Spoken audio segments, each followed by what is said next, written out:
buen dato aquí. Según yo son, bueno, según yo no, según INEGI, 14.500 viviendas. 14.500 viviendas. Sí. Y Tengo 6.113 observaciones. ¿cuántas, perdón?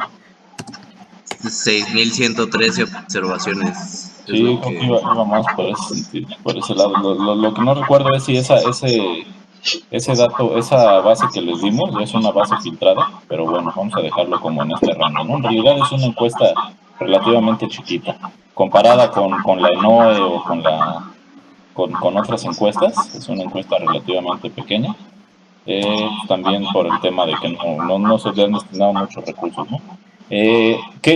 Jorge, ¿qué clase de información explora a nivel general la encuesta? Una categoría, dinos, para que no les robes respuestas a los demás.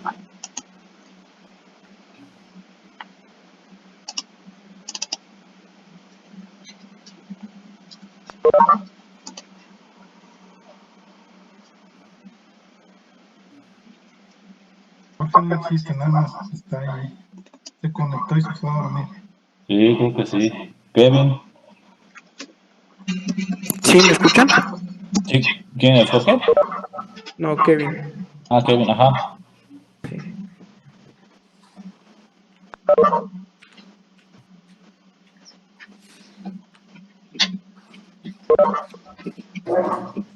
Por ejemplo, ¿qué se busca explorar con esta encuesta en las personas y en la población en general?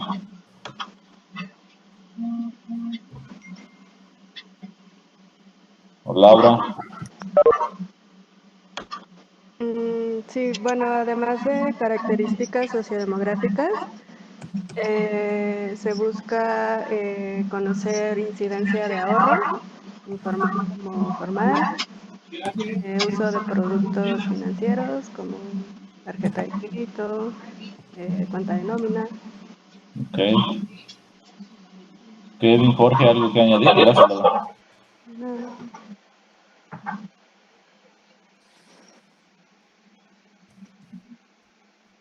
Y bueno, Luis ya ha estado contestando, no sé si para salvarse de la suya, pero de todos modos, Luis, como qué tipo de preguntas de alguna pregunta de investigación que te venga a la mente que puedas responder con la encuesta nacional de inclusión financiera.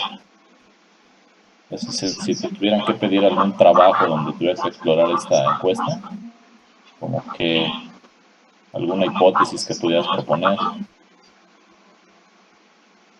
Marco y Luisa también. ¿Qué tipo de ahorro que predomina en ciertos sectores de la población?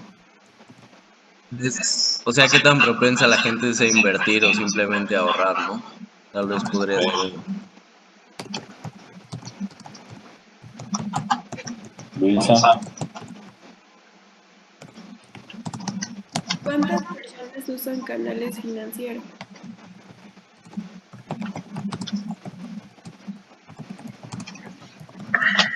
Bueno, la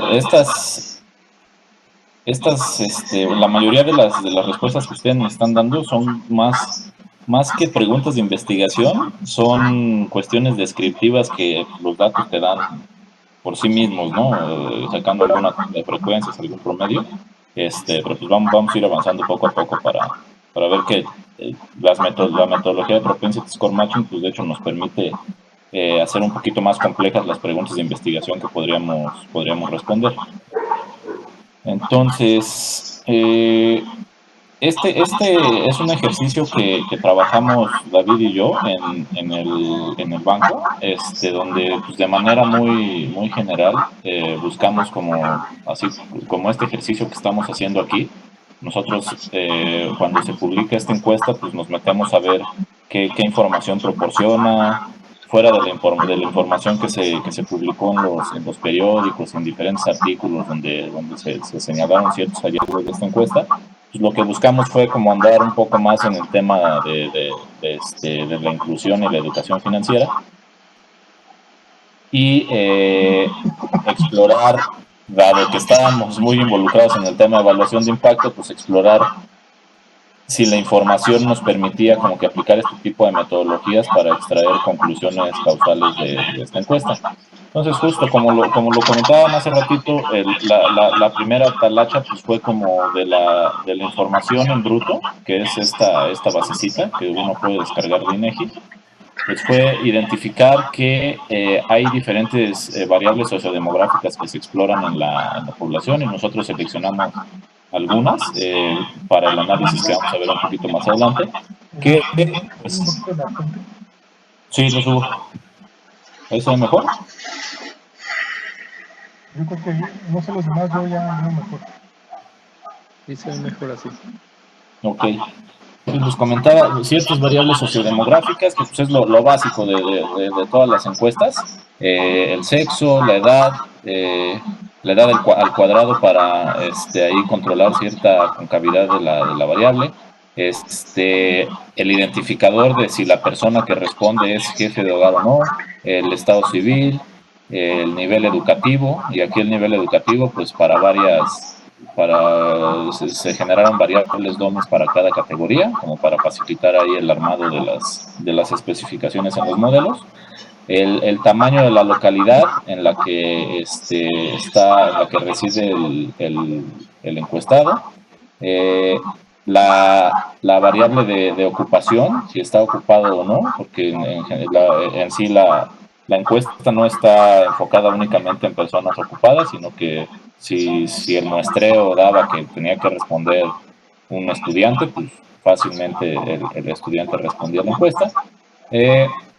Entonces esta variable de ocupación y una variable correlacionada con la ocupación, pues el ingreso, ¿no? Ya oculté por aquí.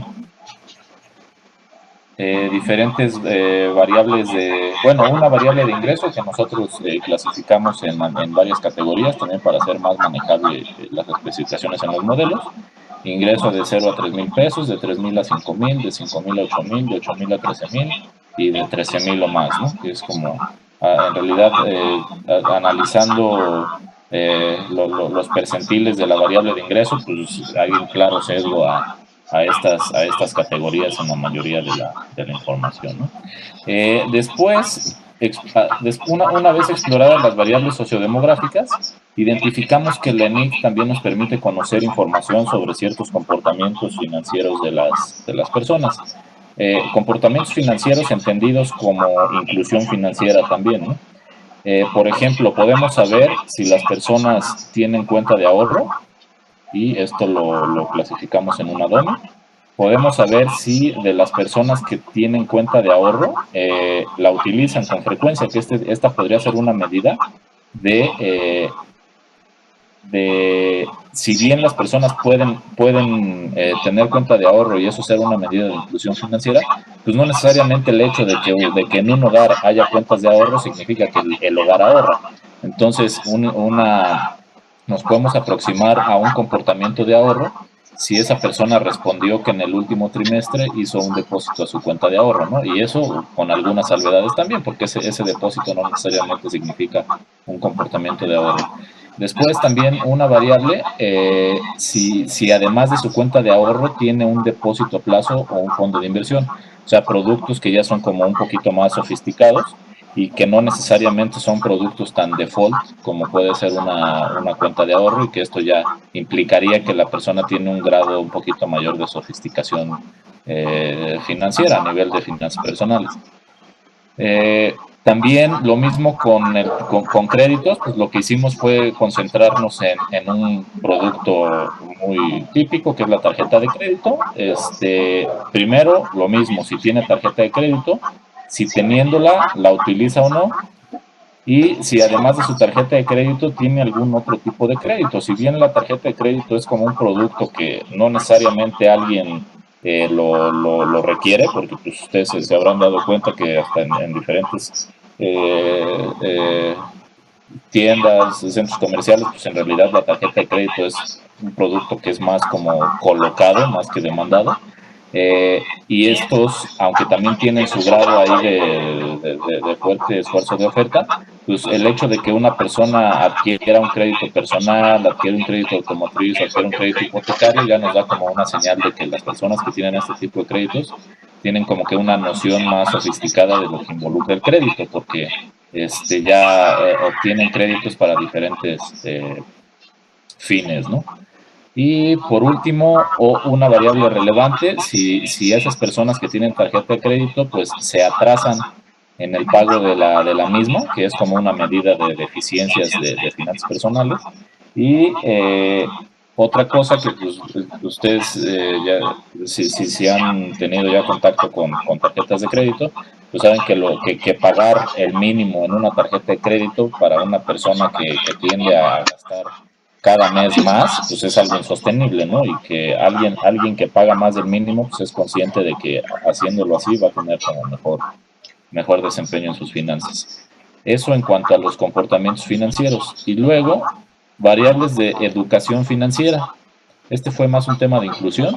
Y ahora vamos a ver lo que nosotros aproximamos como variables de educación financiera o de capacidades financieras que pudieran tener las personas, ¿no?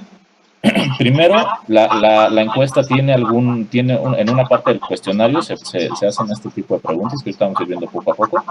Primero, nos permite saber si la persona que responde la encuesta lleva un registro de sus gastos o los de su hogar. O sea, que si esa persona lleva algún presupuesto de alguna manera. Eso de entrada ya nos da una idea de que la persona que hace este tipo de tarea pues, tiene como que más propensión a ser financieramente educado, ¿no? O a clasificarse como una persona con educación financiera. También nos permite identificar a aquellas personas que podrían pagar una emergencia con sus ahorros. Y eso también ya nos da como señales de que es una persona que prevé el futuro en cuanto a una posible emergencia, y también nos da como ciertos elementos para clasificar a las personas que tienen educación financiera si es que presentan esta característica. Si estas dos las combinamos nosotros, si hace una u otra, entonces podríamos decir que la persona que hace una u otra cosa es una persona con educación financiera básica, y esta variable la identificamos mediante este nombre de variable, ¿no? Y después vienen temas de educación financiera, pero relacionados con el ahorro. Ya son temas estos son temas como muy básicos, o sea que una persona que no conozca a lo mejor de bancos, de productos financieros, pues te da a entender que es una persona con cierta cultura financiera, que son cosas que incluso a lo mejor no se aprenden en la escuela, pero que incluso personas que traigan estos comportamientos son porque el entorno en el que crecieron, pues las hicieron como ser conscientes de la importancia de estas cosas, ¿no? Y después vienen temas ya un poquito más relacionados con educación financiera, nosotros le llamamos aplicada. O sea, de las personas que tienen una cuenta de ahorro, si conoce las comisiones que le cobran por tener esa cuenta de ahorro abierta en el banco, pues ya te da como señales de que está involucrado con su producto y que se interesa por conocerlo. Si sabe, por ejemplo, que sus ahorros están protegidos por el seguro del IPAB, si conoce las comisiones de su cuenta de ahorro y además sabe que sus ahorros están protegidos, pues ya lo definimos nosotros como una variable de educación financiera aplicada sobre el ahorro. Y lo mismo para tarjeta de crédito.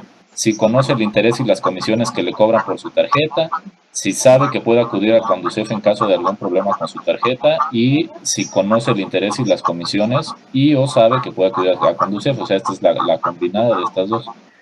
Entonces, en realidad tenemos a grandes rasgos una variable de educación financiera básica, una variable de educación financiera aplicada relacionada con el ahorro, y una variable de educación financiera aplicada relacionada con la tarjeta de crédito.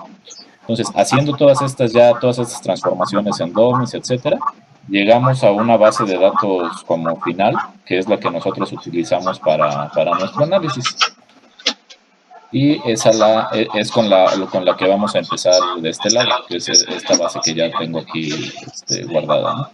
Quitamos missing values porque pues, al final no van a ser utilizados a lo largo del análisis. Voy a hacer más grande la fuente. Bueno, dudas hasta aquí de lo que vimos en el armado de la base de datos.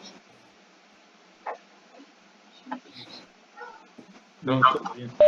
Todo bien. Claro, sí. Entonces, ahora sí vamos a entrar de lleno como a la aplicación. Aquí les decía, resumiendo un poco, tenemos variables sociodemográficas seleccionadas, que nosotros estamos aquí agrupando. Variables de educación financiera, que fueron las últimas que vimos, que en realidad ahorita concéntrense en variables de educación financiera básica y en estas dos que son las combinaciones de las capacidades aplicadas. Y por último, comportamientos financieros. ¿Okay? Si tiene comportamientos o inclusión, si tiene cuenta de ahorros, si ahorra, si además tiene cuentas más sofisticadas de ahorro, etcétera, ¿no? Entonces, Propensity Score Matching en Stata se corre con que ahorita yo lo que les voy a pedir es que se concentren más en ver el ejercicio y ya habrá oportunidad con algún laboratorio, pues van a replicar todo esto que vamos a ver aquí. Si estuviéramos allá en el salón, pues sí, lo irían haciendo aquí conmigo, pero a menos que tengan 2 monitores, creo que se les va a dificultar. Para correr esta metodología en Stata necesitan bajar este paquete y fácilmente ustedes lo ubican con este comando de find p-score estando conectados a internet. Igual me encanta el p-score. Yo utilizo antes de que Stata desarrollara el módulo, yo utilizaba PSMatch 2. Y Stata ya trae en sus nuevas versiones ya una cosa que se llama todo un módulo para la evaluación de impacto. Entonces yo creo que en algunas de estas yo creo que podemos ir comparando los resultados que salen con cada uno de los paquetes, con el p-score, con el PSMatch, con el default que ya viene en Stata. Ok. Sí, de acuerdo. Aquí es como instalar cualquier paquete. Ustedes, por ejemplo, con el de p-score.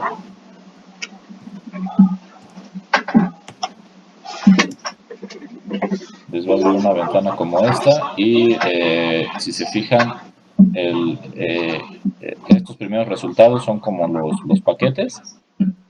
Con este lo instalan y aquí ha habido algunas actualizaciones. Entonces, instalando el paquete básico, pues es darle clic aquí, darle clic aquí en instalar y ya pues, cuando les diga que está completamente instalado, pues ya significa que pueden utilizar los comandos, ¿no? Ahora, considerando esta información que exploramos acá arriba y considerando también la presentación que vimos hace un par de clases, veíamos que la pregunta estándar para cualquier hipótesis de evaluación de impacto que queramos responder, pues es esta, ¿no? ¿Cuál es el impacto o efecto causal de algún programa o intervención en una variable de resultados o variable de interés? Entonces, ¿cómo traducimos esta variable con esta pregunta con variables que tenemos acá arriba? Suponiendo que el hecho de que una persona que tenga o no educación financiera, en todas las variables que ya vimos aquí, podríamos considerarla como una intervención o un programa, ¿no? Con todas las salvedades que eso implica, ¿no? Pero bueno, y que los comportamientos financieros o la inclusión la podemos considerar como nuestras variables de resultados o outcome, ¿no? Entonces, a ver, alguien que traduzca esta pregunta con un par de combinaciones de aquí. ¿Quién se anima?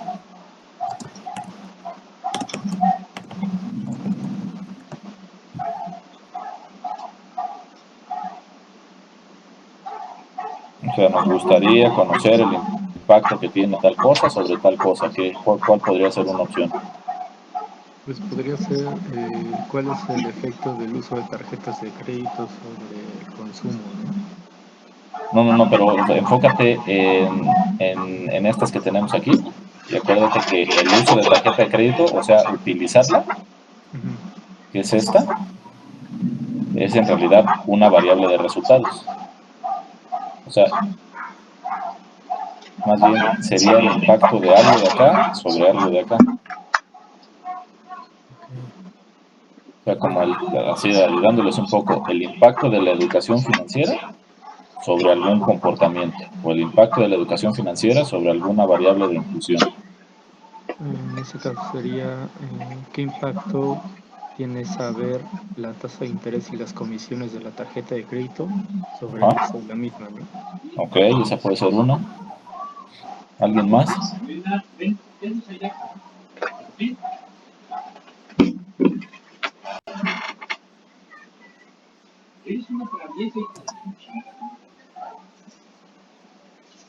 ¿No?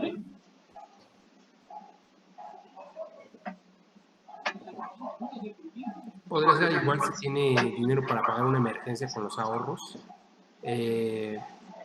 como regreso respecto a si tiene un depósito a plazo o un fondo de inversión, ¿no?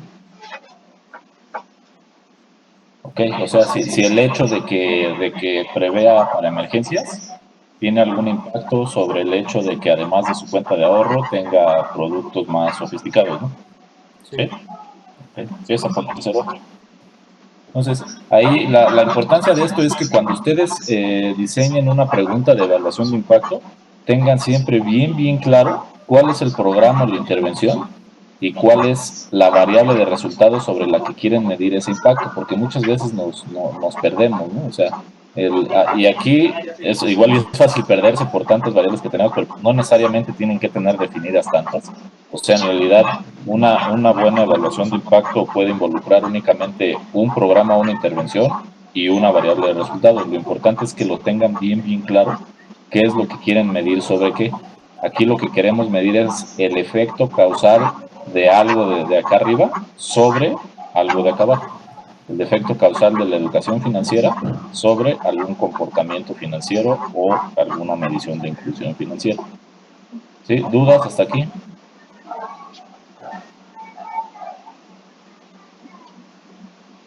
¿Ninguna? ¿Todo claro? Entonces ya que conocemos la forma de armar esa pregunta, vamos a ver un par de ejemplitos, a ver si nos da tiempo para explorar los tres. Por ejemplo, podemos establecer esta pregunta de investigación. ¿Cuál es el impacto o efecto causal de la educación financiera básica? Y esa educación financiera básica definida como aquellas personas, la tenemos acá arriba, que llevan un registro de sus gastos o los de su hogar y o podrían pagar una emergencia con sus ahorros. O sea, las personas que hacen esto o hacen las dos cosas al mismo tiempo o una sí y una no, a todas esas personas las vamos a identificar como personas que cuentan con educación financiera. Y ese sería, en el supuesto de que la educación financiera fuera un tratamiento o una intervención, esa sería nuestra identificadora de tratamiento. Entonces, tendríamos una variable con 1 para todas las personas que tienen esta característica y 0 para todas las demás. Y ahí ya tenemos bien identificados a nuestro grupo de control y nuestro grupo de tratamiento, ligándolo a esta metodología que va a partir de esta variable, ¿no? Y queremos saber cuál es el efecto causal o impacto de esta variable sobre el porcentaje de personas con cuenta de ahorro que realmente ahorran. Es decir, queremos saber el impacto de la educación financiera básica sobre esta variable. Que además de tener una cuenta de ahorro, pues realmente la utilicen. Entonces aquí ya también tenemos que ir limitando un poquito el análisis, porque si queremos saber el impacto sobre el hecho de que las personas de ahorro, las personas utilicen su cuenta de ahorro, pues tenemos que centrarnos únicamente en las personas que tengan cuenta de ahorro. Entonces eso ya reduce un poquito nuestra población a explorar, que va a ser las personas bancarizadas con cuentas de ahorro, ¿no? Entonces, bueno, antes de eso, ¿cuál sería la hipótesis de esta pregunta? ¿Qué estaríamos esperando?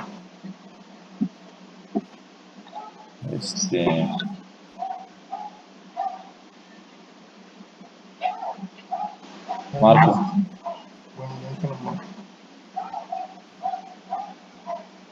Me queda nada, ¿puedes como reformular la pregunta? O sea, no me queda muy claro. ¿Esta no te queda muy claro? O sea, lo que queremos indagar es cuál es el impacto del hecho de que las personas tengan educación financiera básica sobre el hecho de que las personas ahorren. ¿Cuál es el impacto de la educación financiera básica sobre el ahorro? Pero sobre el ahorro entendido como comportamiento, que realmente ahorren, no que tengan una cuenta de ahorro nada más. Entonces, ¿qué estaríamos esperando? ¿Un impacto positivo? O sea, debería ser positivo.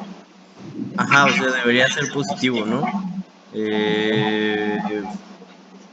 O sea, el impacto debería ser que evidentemente esas cuentas de ahorro pues tengan un mayor volumen de efectivo, ¿no? Okay. Una pregunta, aquí es si pagan alguna emergencia y tienen registro de ahorro. Ajá. Y o si tienen cualquiera de las dos cosas.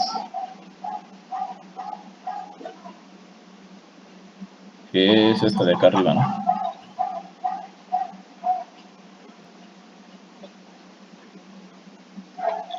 Esto es lo que se entiende como educación financiera básica. Y es una u otra, ¿no? O las dos.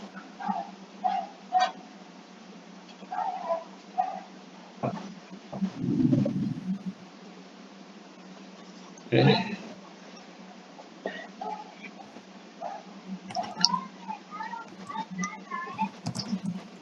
Entonces esa es nuestra hipótesis y es el impacto que buscaríamos encontrar.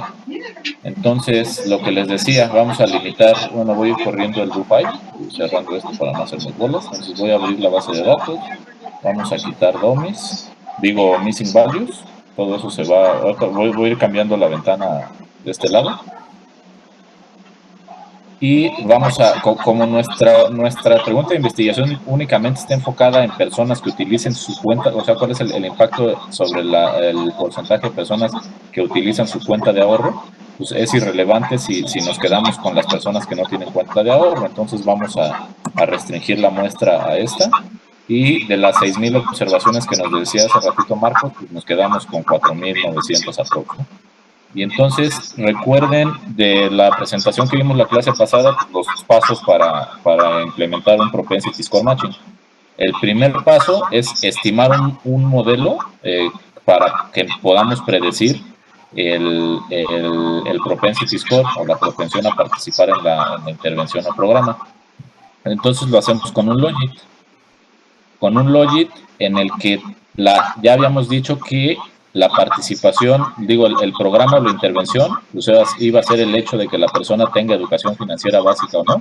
Entonces acuérdense que esta es una DOMI, 0 o 1, 0 es el control, los que no tienen educación financiera básica, 1 es el tratamiento, los que sí lo tienen, y controlamos por una serie de variables que son las sociodemográficas que exploramos acá arriba, ¿ok?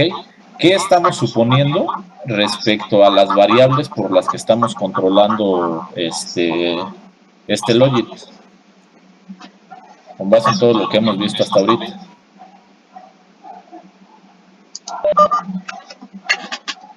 Que entre más años de educación tenga educación financiera o afecte la probabilidad de tener educación financiera. No, pero esa ya es como la interpretación del coeficiente o del efecto marginal de cada beta o de cada variable, pero más bien, o sea, nosotros al meter estas variables aquí en el modelo, estamos suponiendo qué cosas respecto a los factores observables y no observables.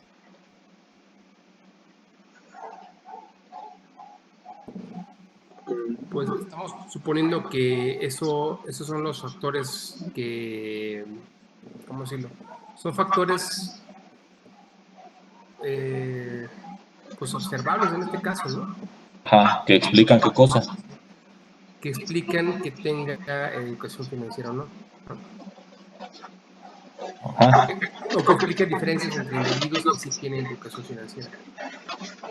Ajá, o sea, entendiendo que la variable identificadora de educación financiera básica la estamos considerando como si fuera un programa o una intervención, pues lo primero que nos pide el método de propensity score matching es estimar un modelo que nos dé para cada individuo la probabilidad de que cuente con el programa o de que haya sido tratado o intervenido, ¿no? Entonces, independientemente de que una persona tenga educación financiera básica, con base en estas variables va a tener una probabilidad de tener educación financiera básica, y eso a lo mejor lo que platicábamos y que platicaban con David también hace unas clases, ¿no? O sea, supongamos que Luisa, por ejemplo, tiene educación financiera básica porque lleva a cabo esas dos condiciones que pusimos arriba. Lleva un registro de sus gastos, lleva un presupuesto, es decir, y tiene un fondo para imprevistos, ¿no? Entonces, de manera observada, Luisa cae en el grupo de tratamiento. Sin embargo, una vez que nosotros aplicamos estos factores que le apliquen a ese individuo, que en este caso es Luisa, resulta que la probabilidad de que Luisa tenga educación financiera básica es de 0.35. Eso puede pasar. Sin embargo, lo más común es que personas como Luisa pues tengan una probabilidad de tener educación financiera básica pues, grande, ¿no? O sea, a lo mejor de 0.80 una vez que tú introduces aquí sus variables. Y lo mismo con personas en el grupo de control. A lo mejor hay personas en el grupo de control que lo que la intuición nos diría es que pues, personas en el grupo de control es porque tienen una baja probabilidad de estar en el grupo de control. Y puede ser que sí, pero va a haber también individuos que estando en el grupo de control, o sea, siendo su valor observado 0, van a tener una alta probabilidad de tener educación financiera básica. No sé si me explico. Y eso es lo que hace que tanto del lado del grupo de tratamiento como del lado del grupo de control, ustedes tengan individuos que sean comparables entre sí. Ok, entonces aquí lo que estamos suponiendo es que el hecho de tener educación financiera básica se puede explicar por estos factores observables, ok, que es el sexo, la edad al cuadrado para controlar concavidad, si es o no jefe del hogar en donde se aplicó la encuesta, su estado civil, su nivel educativo, el tamaño de la localidad en la que reside y su nivel de ingreso. En realidad este es un logit muy sencillo que nos explica la contribución que tiene cada una de estas variables sobre el hecho de tener o no educación financiera básica, y de este lado calculamos los efectos marginales, y si quieren vamos a correrlos para ver qué nos da. Y ahora sí regresamos a la cuestión. ¿Perdón? En esencia, el FB, o sea, educación financiera básica, es la variable Dummy dependiente del logit, que a su vez, cuando estimamos la probabilidad individual de este logit, ese va a ser el score, o sea, a la hora de que estimemos esta probabilidad individual, ese FB se convierte en una probabilidad individual, y esa a su vez es el score. Y todas las covariables que están aquí del lado derecho son las que nos permiten asegurar el supuesto de independencia condicional.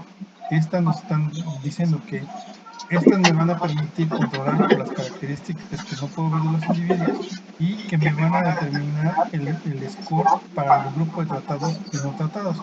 ¿Quiénes son los tratados? Los que tienen educación financiera básica, y los no tratados serían los que no tienen educación financiera básica. A la hora de esto, yo lo que voy a buscar es encontrar dentro del grupo de los que tienen educación financiera básica individuos comparables dentro de los que no tienen educación financiera básica, pero dadas sus características sí tienen la misma probabilidad de tener educación financiera básica. ¿Sí? ¿Dudas? Ok, entonces si nosotros corremos ese modelo, también con base en lo que han trabajado con David respecto a la metodología de modelos de variable dependiente limitada, obtenemos esta estimación, ¿no? Con nuestra variable dependiente de educación financiera y nuestros diferentes controles. Aquí estamos corriendo el modelo y ¿quién se acuerda de cómo interpretar estos coeficientes?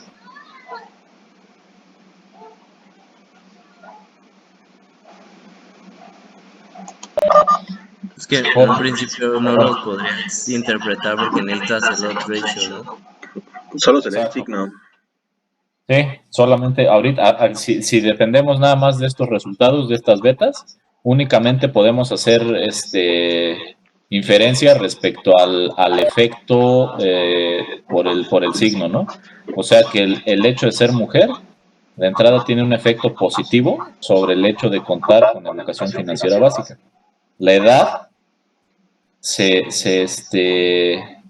relaciona de manera negativa. Ser jefe de hogar, también. El estado civil, o sea, estar unido o casado en unión libre, etcétera, se relaciona de manera positiva con la educación financiera básica.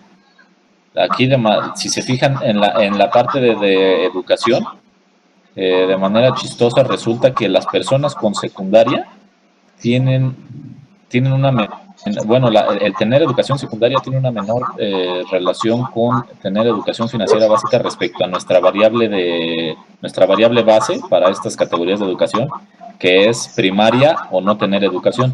Sin embargo, ya para niveles más avanzados, pues sí se observa claramente que, por ejemplo, tener educación financiera profesional tiene una relación fuerte con el hecho de tener educación financiera básica.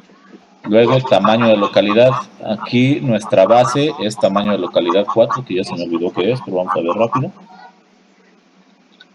Tamaño de localidad 4 es la localidad, es la menos poblada, ¿no? O sea, las localidades rurales. Las menos pobladas tienen una menor, o sea, aquí se ve muy clara la relación, o sea, localidades más pobladas tienden a tener una relación positiva con la educación financiera básica, y el nivel de ingreso, pues claramente se observa también que aquí nuestra variable base es el ingreso cero, o el nivel de ingreso más bajo, y a medida que se incrementa el ingreso, pues también se incrementa la educación financiera básica o la probabilidad de contar con ella. Y bueno, pues, también eso respecto al signo, pero sujeto también a la significancia estadística de cada coeficiente que está dado por la T, ¿no? Y luego nos vamos a los efectos marginales, que es lo que comentaban ahorita. O sea, si bien acá no podemos interpretar o cuantificar el nivel de relación, acá sí, acá ya lo interpretamos en puntos porcentuales. Acuérdense respecto al promedio, porque son efectos marginales respecto al promedio de todas las demás. Entonces, el hecho de ser mujer hace que la probabilidad de que una persona tenga educación financiera básica se incremente en 5.6 puntos porcentuales.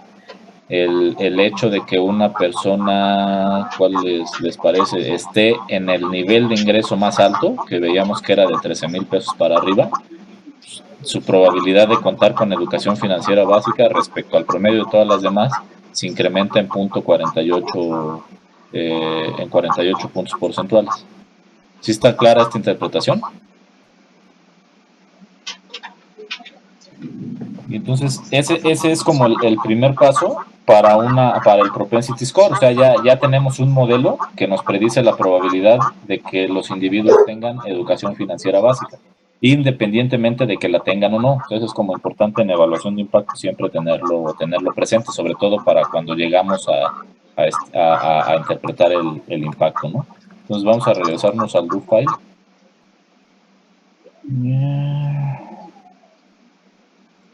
Por ejemplo, acá del lado de las interpretaciones, ¿hay algún modelo, por ejemplo, en la cual elevaras la edad al cuadrado y digamos que la metieras en este modelo?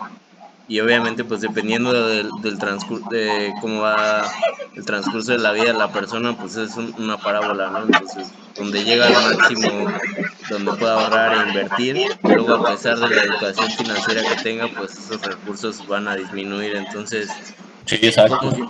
¿Cómo se interpretaría estos efectos marginales de una variable? O sea, de meter esas dos variables en el modelo. Es que más bien si metes esas dos variables en el modelo es porque tú de entrada de tu investigación teórica y de la justificación que hiciste para meter esas variables, es porque desde la investigación que tú hiciste justamente encuentras eso, ¿no? Que el efecto de la edad sobre la educación financiera básica no desde tu punto de vista no es una relación lineal, sino que va a depender del punto en el que se encuentra el individuo respecto a su edad. O sea que a lo mejor en los primeros años de la edad va a tener un comportamiento creciente, va a llegar a un punto máximo y de ahí va a bajar. Eso pues lo haces metiendo las diferentes formas funcionales de la variable dentro del modelo, que aquí de hecho lo estamos haciendo. ¿Sí? Oye, Aparte lo que haces, o sea, cuando tú metes una variable, esas dos variables, es decir, estás consciente de que al meter las dos variables, en teoría estás metiendo una transformación de una variable, de la misma variable, ¿no? Entonces, ¿qué es lo que, a la hora que, si tú lo vieras, pues obviamente van a estar correlacionadas, pero a la hora que tú la metes al cuadrado, lo que estás haciendo, y al meterla en el mismo modelo, lo que estás haciendo es que ese efecto de concavidad lo está captando la variable al cuadrado, y entonces el efecto real en el ingreso, de la edad en la probabilidad, lo estás eliminando, o sea, es decir, lo está captando la variable al cuadrado, y la otra, y te está limpiando ese efecto, y se lo está descontando de alguna manera a la variable de la edad, y entonces la variable de la edad ya la puedes interpretar de manera correcta. Si no, entonces se está distorsionando ese efecto por esa concavidad. Pues a la hora de que mete las dos variables, una en una transformación, y eso te está ayudando a limpiar el efecto de la edad. No sé si más bien por ahí va tu pregunta. Sí, o sea, un poco es cómo interpretarías esos dos efectos marginales. O sea, por ejemplo, aquí, pues la probabilidad, digamos, solo de la edad es de bueno, sería 2%, ¿no? Y la probabilidad de la edad al cuadrado sería de punto 02, ¿no? Entonces, digamos, esa incorporación, dados los efectos marginales, ¿cómo se interpreta conjunto o se interpreta por separado? O digamos, como un ejemplo, O sea, ¿cómo la podemos interpretación, o interpretar? sea, lo que tú quieres controlar aquí es la concavidad, porque si no lo controlas, te puede dar un efecto distorsionado de la edad. O sea, a la hora que tú controlas por la concavidad, lo que ya puedes es interpretar el efecto marginal de la edad, quitándole esa parte. La edad al cuadrado yo no he visto que se interprete y no se interpreta. O sea, lo que he visto es que solamente se toma como para que quites ese efecto y ya puedas tener una interpretación correcta de la variable de la edad linealizada.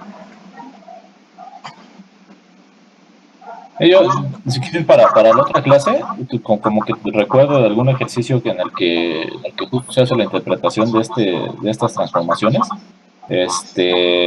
Déjenme buscarlo y si quieren la siguiente clase empezamos como con eso para igual y ahí atender la duda de Marco, ¿no? Sí, No, es como un tema interesante cuando introduces transformaciones funcionales de las variables. O sea, sí, como dice David, tiene un efecto en la interpretación, pero más que la interpretación, lo que te tiene que quedar claro es que estás controlando ese efecto de la concavidad o convexidad al momento de meter la variable. Hoy, otra pregunta, ¿qué tanto le pega esto a la función logit? Porque pues, entendiendo cómo está construido sobre un exponencial, meterle, digamos, funciones un poco más complejas podría generar ahí un poco de alteraciones, ¿no? No, porque acuérdate que en Logic, o bueno, acuérdate que los coeficientes son lineales en los parámetros, entonces en realidad el hecho de que tú estés asumiendo esa transformación en la edad, o sea, lo único que estás haciendo es que cuando tú metes de insumo esa variable en tu modelo, pues le estás diciendo, estímame un coeficiente. ¿No? O sea, mi pregunta va más, ¿eso no reduciría las probabilidades en conjunto del modelo? Meterle variables elevada a un cierto exponente. No, o sea, de hecho, si tú estás metiendo la variable, es porque buscas que con esa variable expliques de mejor manera tu modelo. Pero sí, o sea, el hecho de que sea una variable que es el cuadrado de otra, si tiene como algún efecto en el poder predictivo del modelo, pues en realidad no, o sea, más bien eso tiene que ver con por qué tú justificas que metes esa variable en tu modelo. Sí, no, pero que tenga algún efecto sobre el poder predictivo del modelo, pues no. Ok. O no sé, David, creo que no, ¿no? No, ninguno. ¿Alguna otra duda hasta aquí? Sí, yo tengo una duda, igual y no sé si consideras adecuado para la próxima clase, pero la quería plantear. Porque no sé, este comando para las marginales en especial, yo entiendo que las marginales se tienen que interpretar con base en un valor determinado de la variable, ¿no? De las demás variables, quiero decir, ¿no? Las que se mantienen constantes. Y en este caso están las demás variables, bueno, es un proceso iterativo, ¿no? Pero si se interpreta, por ejemplo, la variable el efecto marginal de mujer, eso se hace tomando, fija las demás variables en el nivel de su media, ¿no? Ajá, lo tomas en sus medias, o sea, haz de cuenta que para una sola observación, si tú quieres calcular el impacto de ser o no mujer, sobre tu variable que es educación financiera básica, ¿qué hace efectos marginales? O sea, ya tienes tus betas y le asignas el valor promedio a todas estas variables de control y calculas la probabilidad del valor promedio de todas con esta en 0 y te va a dar una probabilidad. Y vuelves a hacer lo mismo, el valor promedio de todas estas y esta, pero ahora esta en 1 y te va a dar otra probabilidad. La diferencia en esas probabilidades va a ser el efecto marginal. Ok, muy bien. Pero ahí tengo la duda. Si no, ¿qué no afecta, por ejemplo? No sé, no recuerdo exactamente la especificación de las otras covariables, ¿no? Pero ¿qué no afecta meter una dummy que tiene valores entre 0 y 1? Si se evalúa en la media va a ser 0.5, ¿no? No sé No, qué sea. va a ser 0.5 si tienes dos observaciones y una observación es 0 y una observación es 1. Pero si tienes 1000 observaciones y tienes 492 unos, ¿cuál va a ser tu promedio de esa DOME? Punto 492, ¿no? Ah, ok, muy bien. Sí, Perfecto. no necesariamente si tienes una DOMI significa que que el valor promedio de esa DOMI va a ser 0.5, porque eso significaría que tienes la mitad de ceros y la mitad de unos en toda tu variable. A lo mejor ahí sí, pero vas a tener 200 y vas a tener 150K, etcétera, ¿no? Estás Y aquí, no sé además, si me explico. si tuvieras esa situación, no se podría estimar, porque no tendrías varianza en ninguno. No habría varianza, ¿sabes? Bueno, muchas gracias. Bueno, si quieren, avanzamos ya se estima, bueno, ya estimamos nuestro modelo y bueno, esto yo lo hice aparte nada más como para separarlo por pasos, pero en realidad este paso bien lo podríamos haber considerado acá, porque el paso 1 y el paso 2 se hacen justo con el comando que instalamos de Propensity Score Matching, PScore. ¿Y cuáles son los argumentos de este comando? Pues básicamente es nuestra variable de tratamiento o intervención, que ya veíamos que es la educación financiera básica, y nuestras variables de control o nuestras variables independientes que explican la participación en el programa o en la intervención, que es básicamente esta parte del comando, es prácticamente el logit, ¿no? ¿Sí, de acuerdo? Le asignamos el factor de expansión de la encuesta, como para controlar ahí el diseño muestral. Y después de la coma, pues vienen las opciones, ¿no? Las opciones nosotros le decimos el nombre de la variable en la que queremos que nos guarde el propensity score o la probabilidad de tener la intervención. La variable donde queremos que nos guarde los diferentes bloques en los que se van a agrupar los propensity scores, que es algo de lo que platicamos la clase pasada. Que se respete el supuesto de soporte común, es la abreviatura por Common Support, que se haga a partir de un logit ¿No se ve el loop? ¿Lo más grande? Ok.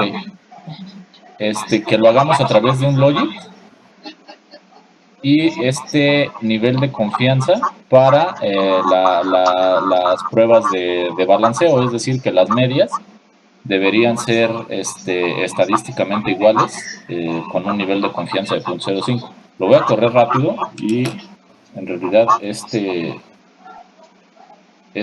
comando hace muchísimas cosas que ahorita podríamos ir explorando poco a poco. Entonces, ¿qué hace este comando? Nos identifica el tratamiento que es eficaz. ¿Perdón? Ahí sí sube bastante.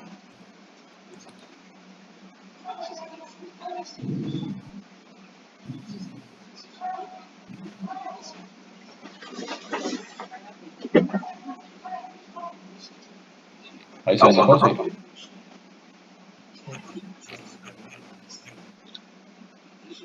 Ajá, entonces aquí empieza el algoritmo para estimar el propensity score, nos identifica nuestra variable de tratamiento, que le dijimos que es educación financiera básica, y entonces nos dice hay tantos tratados y tantos de control, ¿no?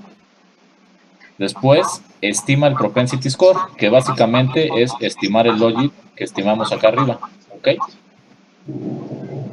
Hace esa estimación del logit y con base en parámetros ya internos que incluso podríamos nosotros ahí controlar, pero nos dice ya con base en el propensity score que definí, está esta región de soporte común, o sea, entre el punto 36 y el punto 99.4 hay suficientes individuos para que puedas comparar individuos en el grupo de control y en el grupo de tratamiento.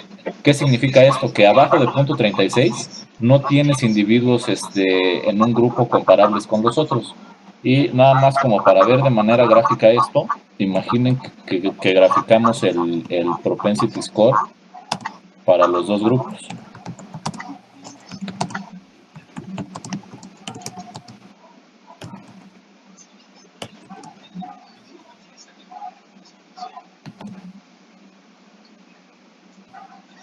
Sí, vamos a ver que es una gráfica muy parecida a la que veíamos teóricamente en la clase pasada. Si se fijan, se ve un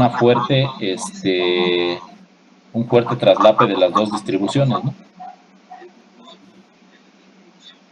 Por eso es que con mucha confianza pues, el comando, el algoritmo nos está arrojando que pues, hay una región de soporte común lo suficientemente robusta, ¿no? Nos da una descripción del propensity score, o sea, en percentiles cómo se va acumulando el propensity score para el total de las observaciones, su media y sus diferentes ahí descriptivos, ¿no? Nos identifica el número de bloques para hacer para poner a prueba el supuesto de balanceo. Nos dice que son 6 y nos refleja aquí, ¿no? Que este número de bloques garantiza que la media del propensity score no es diferente entre tratados y controles entre cada bloque.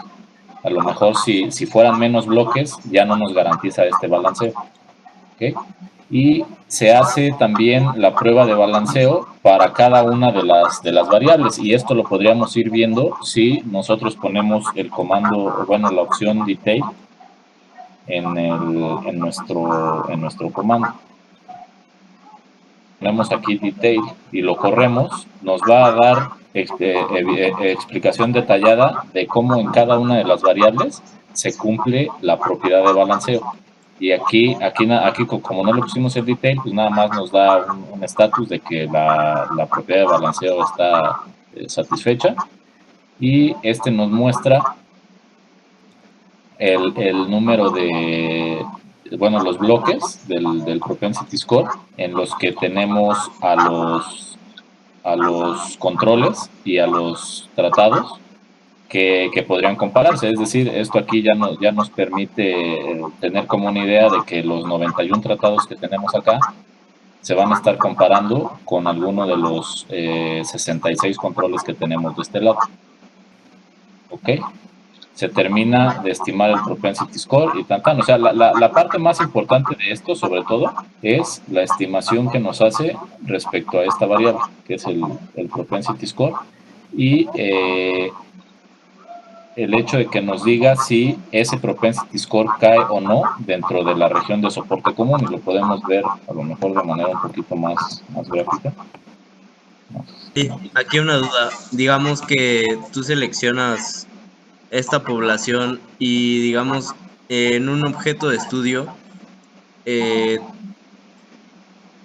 tus valores entre punto y 4 y punto 6 tal vez serían digamos hacia donde debas enfocar el análisis dada la relación que tienes entre grupo de tratamiento y grupo de no tratados, o esto no influye, ¿no? Digamos, un poco por los números, ¿no? De un lado tienes, por ejemplo, en el punto 7 tienes 158 tratados contra 37, ¿no?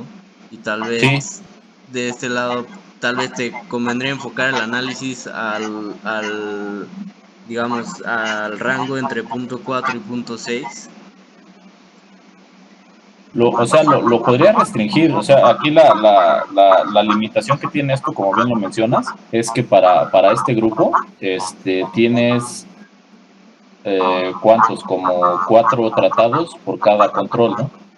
Entonces, eso ya se vuelve como una limitación en el sentido de que a lo mejor no tienes suficientes controles como para hacer un match tan fino entre los tratados para este bloque.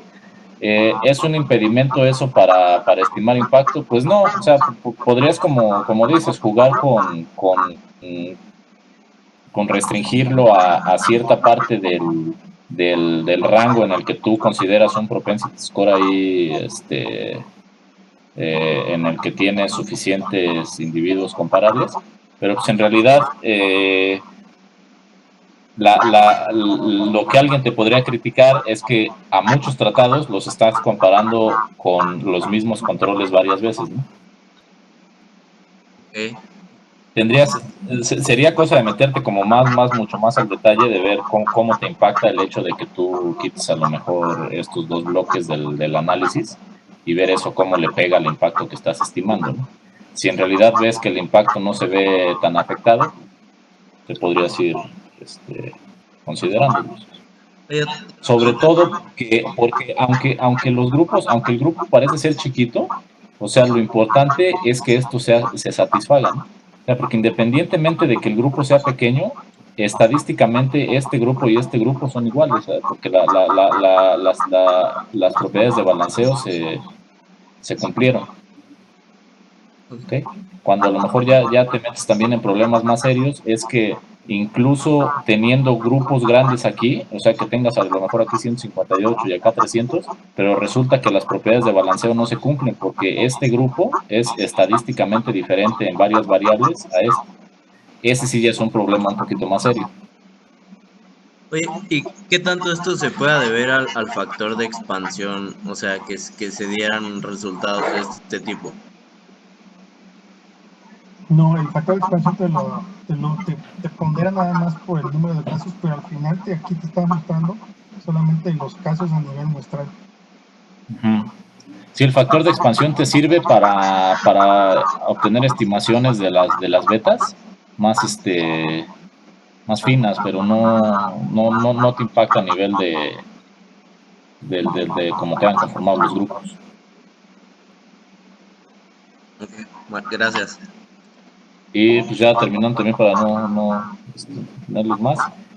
Bueno, dudas ¿alguna otra duda respecto a esta parte? A la estimación del propensity score. Les decía, básicamente lo más importante de todo esto es que entiendan que se estima un logit o un probit para obtener el propensity score y poner a prueba la propiedad de balanceo respecto a los diferentes controles que estamos ocupando, ¿no? Y por último, la última parte que vieron con David, que es hacer match de los participantes con los no participantes. Aquí me faltó el paso 4, ¿no? Que es estimar el impacto o cuantificar el impacto. Y eso se hace con estos comandos que se descargan del mismo paquete que ustedes descargan de PScore, o bueno, como comentaba David, ya también vienen incorporados como en la última versión de Stata. Y este de attnd es nearest neighbor, donde si se fijan aquí arriba, no le hicimos referencia para nada a nuestra variable de resultados, que es el hecho de que las personas realmente ahorren. Este elemento lo vamos a meter ya hasta que vamos a cuantificar el impacto, y está aquí. O sea, ¿cuáles son los argumentos de este comando? Es decirle el método de matching, que en este caso es nearest neighbor, nuestra variable de resultados sobre la que queremos medir el impacto, que en este caso es la variable de ahorro, y nuestra variable de tratamiento, que es la que utilizamos acá para el propensity score. Le decimos en qué variable está guardado el propensity score y lo restringimos al soporte común. Esas son como las dos opciones básicas que se ponen. Vamos a correrlo. ¿Y qué nos dice? Número de tratados, número de controles, el efecto de tratamiento promedio sobre los tratados, o sea, el ATT, que es el que conceptualmente estuvieron revisando con David la clase pasada y parte de esta, el error estándar y nuestro estadístico T para poner a prueba la hipótesis sobre este impacto. Entonces, con base en este error estándar y en esta variable T, ¿qué concluimos respecto al impacto estimado? O primero, ¿cómo interpretamos este ATT?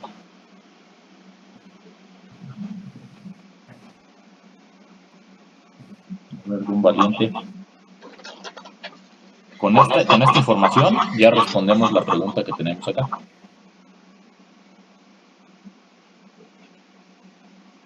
Entonces, respecto a nuestra hipótesis, lo primero que comprobamos es que esto se cumple o no. Eso quiere decir que tiene un impacto del 14.4%. ¿Sobre qué? O bueno, primero más bien, ¿qué es lo que tiene un impacto?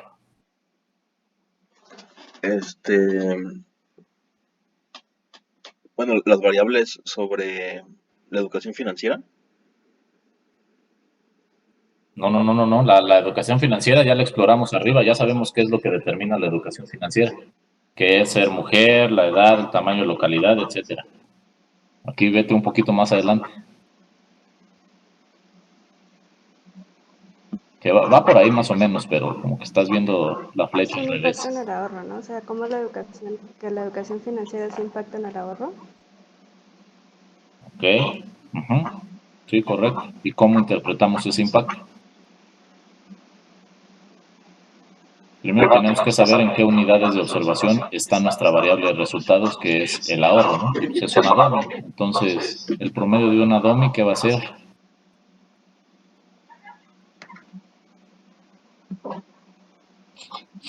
Una proporción, ¿no? Entonces, esos .144, ¿qué son? Son pesos, son personas, son puntos porcentuales, porcentaje. ¿Es porcentaje?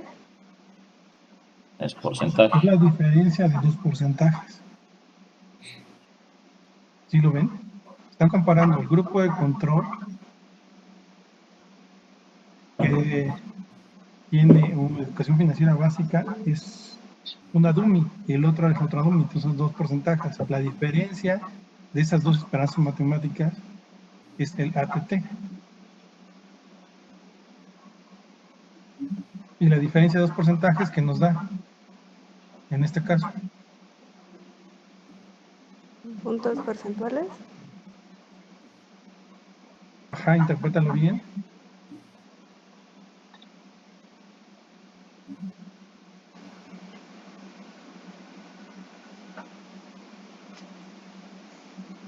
O sea, el impacto de tener educación financiera básica sobre la proporción de ahorro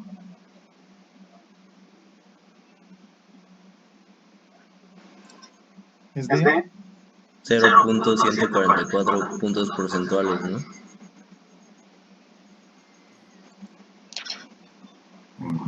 No. Acuérdate que la DUMI Bueno, o sea, sí, pero ahí te está faltando multiplicarlo por 100. Recuerda que la DOMI no está multiplicada por 100. La DOMI es 0.4, 0.8, dependiendo de la proporción, ¿no? La diferencia de esas dos proporciones la tendrás que multiplicar por 100 y la diferencia por 100. O ya si la multiplicaste antes, ya serían 100, pero aquí no está multiplicada. Entonces, si la multiplicas por 100, ¿cuánto es? 14. O sea, la interpretación es que si tienes educación financiera, aumenta en 14 puntos porcentuales tu propensión de ahorro. Correcto.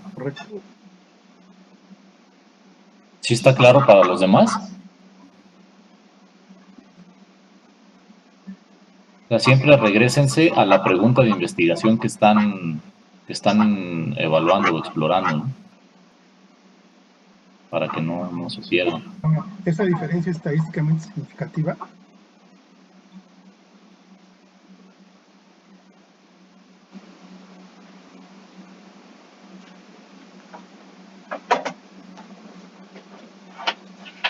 Sí, porque la T es baja, ¿no?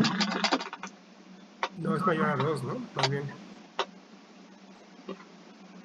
¿Cuál es el criterio de una T? ¿No sabes para qué? ¿Es un área de rechazo o de...? Para estar dentro de la zona de aceptación, tendría que estar por debajo de 1.96, ¿no? Y como aquí estamos rechazando la hipótesis nula, es correcto que esté por encima. Que esa diferencia es diferente de cero, ¿no? Bueno, sí, a lo mejor aquí lo que le falta a Stata decirnos es cuál es la hipótesis, pero la hipótesis nula, en este caso, es que el ATT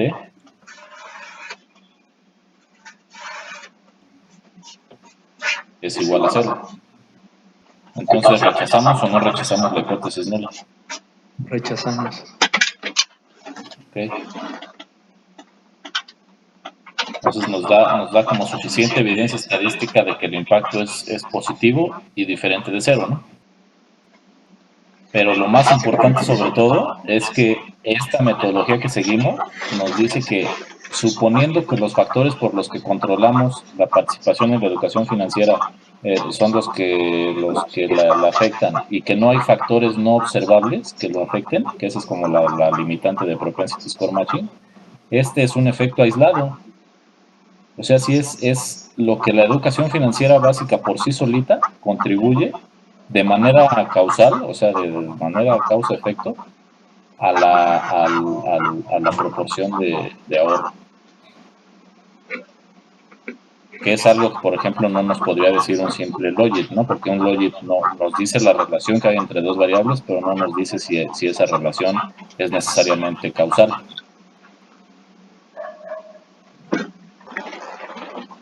¿Sí? Pero con la prueba de Granger no sería más o menos lo mismo. La de causalidad. ¿Cómo aplicarías la prueba de Granger aquí? Pues al logit, pero bueno, al ahorro no sabría cómo. ¿Dónde aplicas la prueba de Engel y Granger? ¿Qué tipo de modelos? O sea, se puede aplicar al logit, ¿no? ¿O no? No sé. Se aplica a series de tiempo. Ah, ok.